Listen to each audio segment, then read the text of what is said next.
It's inconceivable for someone lacking an academic background like yours to be involved in teaching, particularly since it could adversely impact her academic performance. Upon discovering that I was providing academic support to my niece, my sister-in-law directed her anger towards me. "Sophia, why are you associating with someone like her? What if you end up like her?" My sister-in-law seemed to perceive my presence as something detrimental, her cold attitude testing my patience. "Amy, think before you speak. Who do you think contributes to our comfortable life? Isn't it because Mary works hard at home?" In response to my mother-in-law's gentle words, my sister-in-law became even more emotional. "Why are you defending her? Isn't it her duty to handle household chores? She's not just doing housework. She works hard and contributes a lot to the household. You just gallivant around without contributing. If anything, you should be grateful to Mary. Do you really believe she's working earnestly? I can't imagine someone like her being interested in essential tasks." My sister-in-law then impulsively grabbed my desktop computer and threw it out of the window. "What are you doing? You're probably pretending to work hard without achieving anything. Leave this house immediately." I rushed outside to check on my computer, but it was damaged beyond repair. I had also lost valuable work data.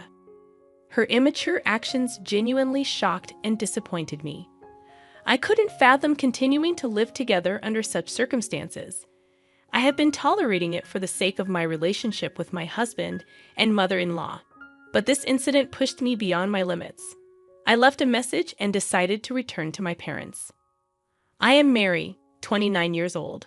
Last year, I started a new life with my beloved husband, Scene. Initially, we imagined living in a city apartment as we both worked nearby.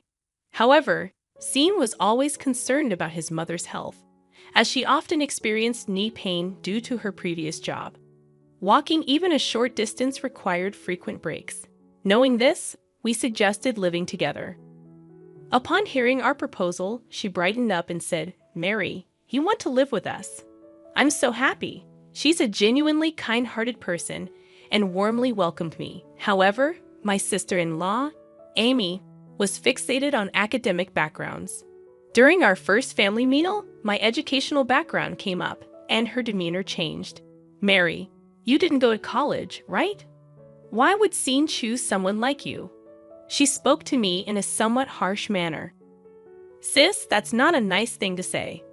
Mary graduated from a national university, and Scene and I graduated from a famous private university.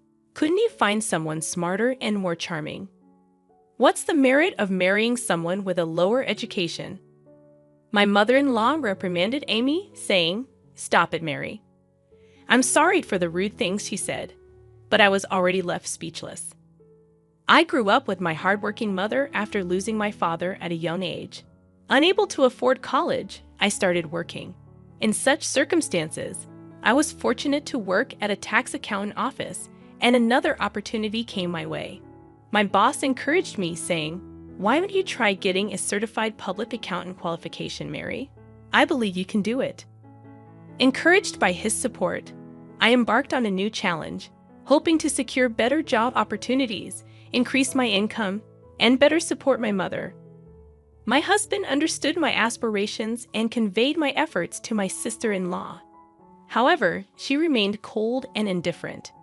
Despite my genuine intentions, my sister-in-law's words cut deep when she uttered, "If Mary becomes pregnant, I hope the child won't take after her and will be intelligent."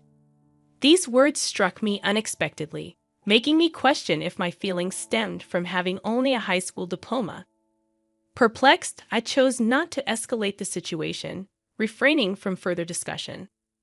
Subsequently, my sister-in-law would frequently mock me over trivial matters, commenting on my cooking speed or reminiscing about her university days during casual conversations, seemingly to taunt me. What bothered me more was that she imparted similar comments to her daughter, Sophia.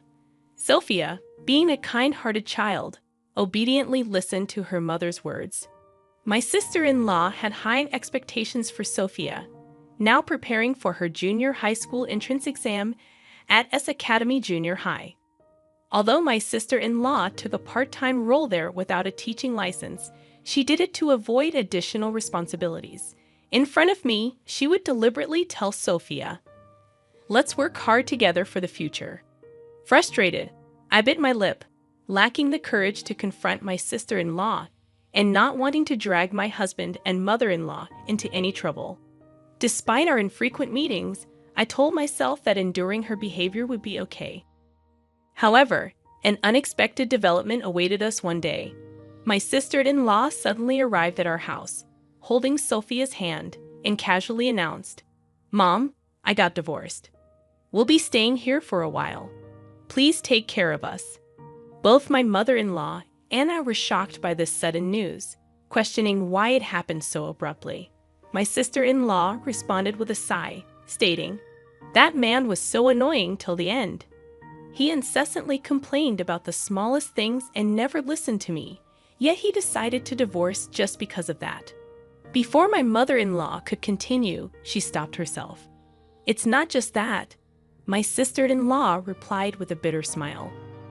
"When I asked for alimony during the divorce, he only agreed to pay $600. After being together for so long, I was shocked by the amount. So, I thought it would be better to come back home where I don't have to worry about living expenses. Plus, I wanted to spend more time with you, Mom." She showed a slight smile and held her mother's hand. "I can live peacefully in this house." She then laid back on the sofa, scrolling through her smartphone, with packed bags and boxes scattered around the room. My mother-in-law and I were lost for words, watching this chaotic scene. A look of surprise and confusion was evident on my mother-in-law's face, and I shared those feelings as well. After a while, my sister-in-law handed me some of her clothes, asking, "Mary, can you wash these for me later?" I suggested that they should be sent to the dry cleaners, but she replied, self-centered, "You could do that much for me, right?" From then on, not only did her requests increase, but her troublesome behavior also intensified. One day, I discovered an oil-based pen stain on the laundry, which was clearly her doing. Upon seeing me sigh at the stain, she remarked smugly, "Oh, did I make a little mistake?" Then she added, "People with low education can't even do housework properly, can they? I wonder if there's any value in living for someone as useless as you." Her actions were causing my stress levels to peak. I reached my breaking point and finally decided to discuss it with my husband. "I work all day and still have to deal with housework when I get home. It's a real burden when she purposely makes things difficult." "I understand it's hard for me to see you going through this," my husband replied, listening to me quietly. He promised we'd find a solution together. That night, he confronted my sister-in-law about her behavior. My husband's warm words and actions always gave me a sense of security. However, from the next day, the harassment from my sister-in-law escalated even further. "You think he protects you, don't you? But to others, you just seem overly dependent. Relying only on a man doesn't make you strong. I don't have any intention of being dependent, depending on someone, being protected by them. To others, you might seem like a coward. Can't you stand on your own?" Holding back my emotions became harder with each of my sister-in-law's words. Despite facing many hardships in life and taking pride in overcoming them, I couldn't stand being hurt by her words. Seeing my distress, my husband seemed wary from the constant confrontations with his sister and began avoiding her.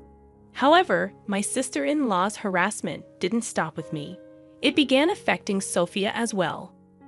She was keen on getting Sophia admitted to S Academy and was eager to send her to a tutoring school.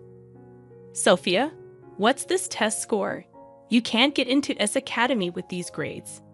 I apologize if your grades don't improve. Maybe you will need to hire a tutor.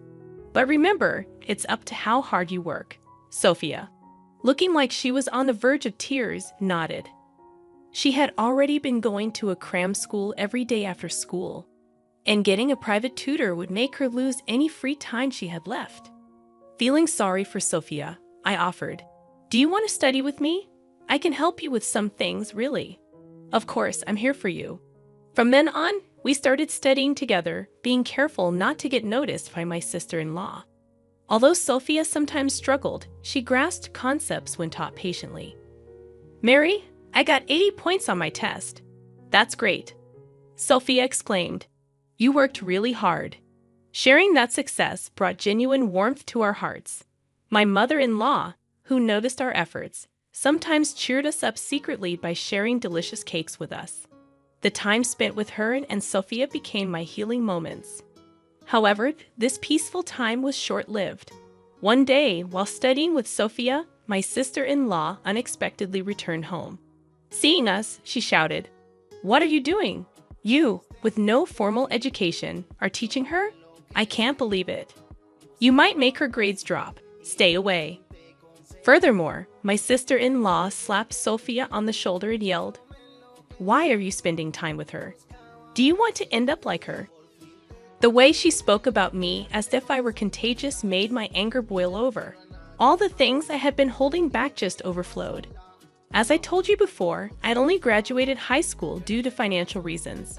Judging someone solely based on their educational background is wrong. "What did you say?" My sister-in-law exploded even more. Hearing the commotion, my mother-in-law intervened, saying, "What's happening here? Mary is getting too close to Sophia." What if her low educational background influences Sophia? Do you know who's ensuring our comfortable lifestyle? Haven't you seen how hard Mary works at home? My mother-in-law's calm yet pointed words only fueled my sister-in-law's anger. "Why are you defending her? Anybody can do household chores. It's not just chores. She's working hard, contributing to our household. All you do is go out and play, indifferent to what's happening at home. You should be more grateful. Are you saying she has a proper job? I can't believe it." With that, my sister-in-law grabbed my PC from the desk and threw it out the window. "Why would you do that? That job you cherish so much probably isn't that big of a deal. Stop acting so pretentious. Just leave this house already." I rushed outside in a panic to check my computer, but it was broken beyond repair. It contained my work's vital data. Feeling anger and disappointment towards her childish behavior, living together with someone like this became impossible. For a long time, I had valued my relationship with my husband and mother-in-law, trying to protect our household. However, I had felt my limits. That night, I left a note and decided to return to my parents' home. The next morning, I received repeated calls from my sister-in-law, but I ignored all of them. However, within a week, my husband and sister-in-law showed up at my workplace. He strongly conveyed his apologies, saying, "Amy's completely wrong this time. Amy, please apologize sincerely." Though encouraged by Sean, her dissatisfaction was evident from her attitude. Why should I apologize? Sophia's grades have clearly dropped in her absence. Mary's presence must have been important not only for Sophia, but for you as well. Indeed, I had felt guilty deep down about Sophia's academic struggles. It seems there's no other way. Mary, come back home and support Sophia's studies. I never wanted to live with someone with your educational background, but I'll endure it for Sophia's sake. I had wanted to return for Sophia's sake, but her arrogant tone nearly extinguished that desire. If you truly care about Sophia's education, why don't you teach her yourself, Amy? You strongly recommended her to study for exams. So why are you neglecting her? I didn't want to be told anything by someone like you. Encouraged by Sean, her dissatisfaction was evident from her attitude. I encouraged Sophia to study for exams because I don't want her to end up in a lowly position like you. Is that really all there is to it? I want Sophia to grow up to be an elite adult like me. I want her to graduate from a renowned university and build a career like the one I've established at the prestigious S Academy. She continued flaunting her own success. Unable to bear the exchange, my company's director intervened and tried to resolve the matter peacefully. Excuse me. I assume you are Mary's family. Nice to meet you. Yes, that's right. My husband greeted the director politely. I have overheard a little. I'd like to affirm that Mary has shown tremendous capability and contributed significantly to our company. Really? I never thought you'd hire someone with just a high school degree. Education doesn't solely define a person's abilities. Even compared to university graduates, Mary has been producing equal, if not better, results. My director's words left my sister-in-law with a surprised expression. Do you truly believe that? I think educational background determines one's status and value, the director responded. Carly, you mentioned you work at S Academy. May I have your name? My name is Amy Smith. You're Miss Smith. I've heard about your troublesome attitude and behavior. Are you implying Mary has been speaking ill of me? No, I haven't. I've heard about you from Mary, but I have heard about you from the principal and other staff at S Academy. Amy's eyes widened, clearly taken aback. Here's the reason. The director handed her a business card that clearly reads Academy Board Chairman. You're the chairman? Both my husband and I were utterly shocked, lost for words upon understanding the information on the card. Amy's demeanor changed instantly, her eyes filled with fear and surprise. I've heard about your behavior and issues within the academy, delegating your work, shirking responsibilities, and even discriminatory actions towards students. Numerous problems have been pointed out. In a panic, Amy responded, "That's not true." Of course, I was considering a direct response. Upon hearing this, my sister-in-law started to panic. I can't lose my current job. I just got divorced and did stuff to support my daughter and myself. She begged desperately, with a serious look on her face.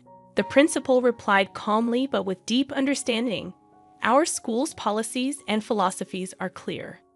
We cannot tolerate work behavior like yours. My sister-in-law was devastated and burst into tears on the spot. The next day, an official notice from S Academy confirmed that she had to leave the school. Unable to hide her shock, she returned home in confusion. Afterwards, she locked herself in her room, and occasional voices of anger and dissatisfaction could be heard. This situation started affecting the family dynamics. Her stress was often directed at Sophia, and the tension in the household grew day by day. How can you not even solve this simple problem for a sixth grader? This is unacceptable. You will not rest or sleep until you finish this textbook tonight, so make sure to get it right. Sophia had been studying under this strict guidance day after day, and her fatigue was evident on her face. I was worried she might follow Amy's path. Stop pushing Sophia like this. Think about what you're doing, my mother-in-law interjected, unable to bear the situation. Mom, shut up.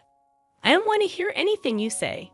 Taking the situation seriously, my mother-in-law finally told Amy to leave the house. Amy, you can't stay here any longer. Leave now. Why should I be the one to leave? You're the one pushing Sophia to the brink and harming her mental health. If you care about her as your own daughter, leave this house now. I can't believe you're trying to take my daughter away from me.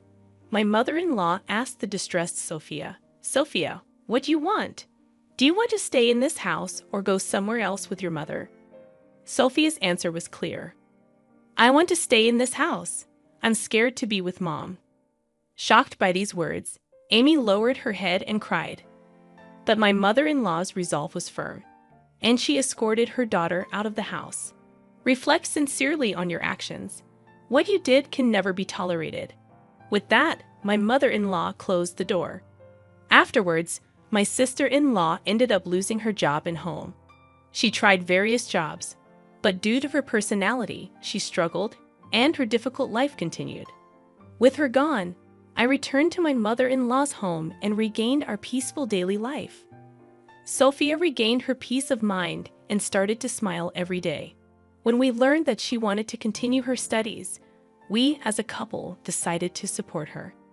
A year later, Sophia successfully passed the entrance exam to S Academy, as her hard work finally bore fruit. We felt genuine relief and joy.